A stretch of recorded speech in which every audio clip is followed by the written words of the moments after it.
Hello, and welcome back to my car. Yeah, I guess first I want to say thank you to the people commenting on my previous videos.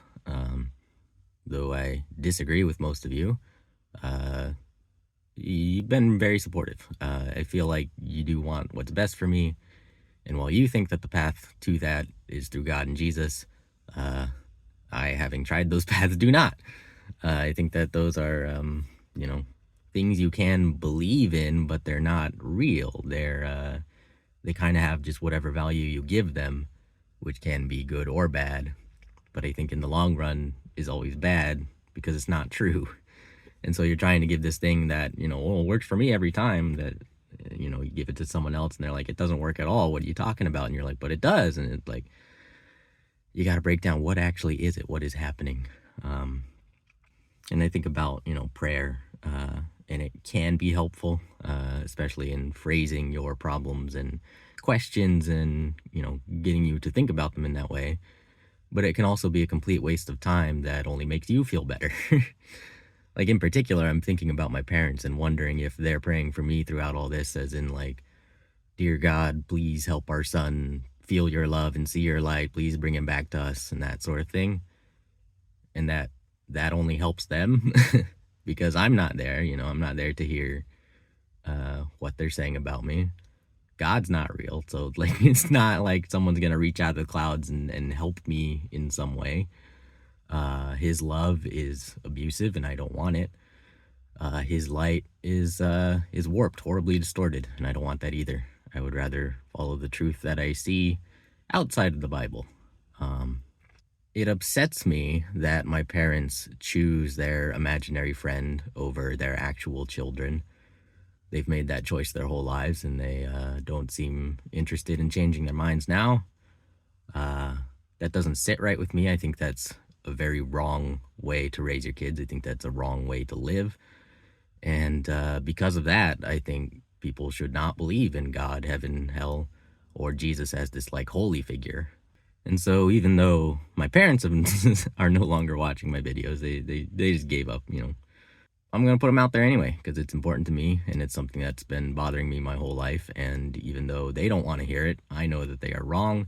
And I'm going to put out why so that anyone else can hear it and maybe save themselves, save their own kids from this horrible, abusive institution that wears the mask of love while preaching hate. It's an awful thing, and I hope it goes away. I realize that won't happen overnight, and I'm not like demanding anyone to give up their faith. I realize that has to be your choice. But I do want to go through the entire Bible so that I can address pretty much everything, or at least, everything that comes up, everything I can reasonably.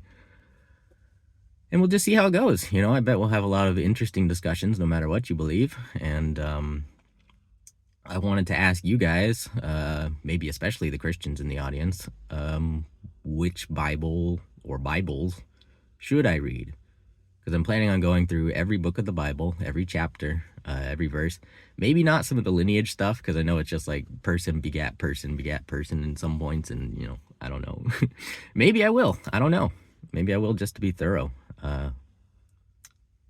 One of the key issues is time. So while I'm not opposed to going through multiple versions of the Bible, I don't want to, I could literally spend the rest of my life just on Genesis if we're breaking down everything to a super fine detail in every version and translation. So I want to pick just like maybe two of the most popular translations. Let me know what you guys think in the comments. I was thinking like NIV, KJV, King James Version, New International Version. Those are ones that I've heard of, so I assume that they're fairly big. And I was planning on using the Bible Study Tools website. So if you think that that's a good source, then I'll go ahead and do that. It seemed like they had a little summary of each book before you actually get into the chapters. So that would help someone like me, who is admittedly fairly ignorant about the history of the Bible, get a bit more context about who was writing it and what was going on at the time in the world. And if new information comes to light, whether or not those summaries themselves were right or wrong, whatever, then, it may or may not affect what I said about them. So we'll just update as we go.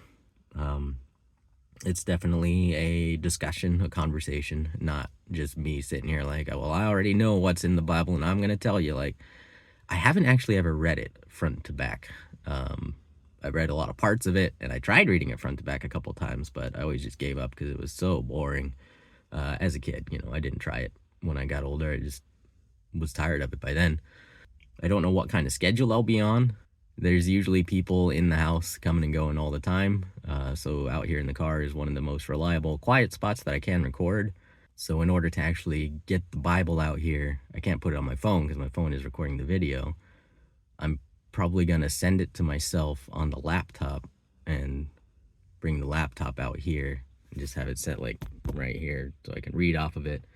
And you can actually see, I can cut between me reading and the verses on screen for you. Where's it going to go? Is anything going to come out of it? I don't know. From my perspective, I guess if I can help anyone away from Christianity, then that's a good thing. And if anyone can convince me that God is real, well, I know that'd be something, but I don't see how. But I'm willing to look. We'll go through the whole Bible.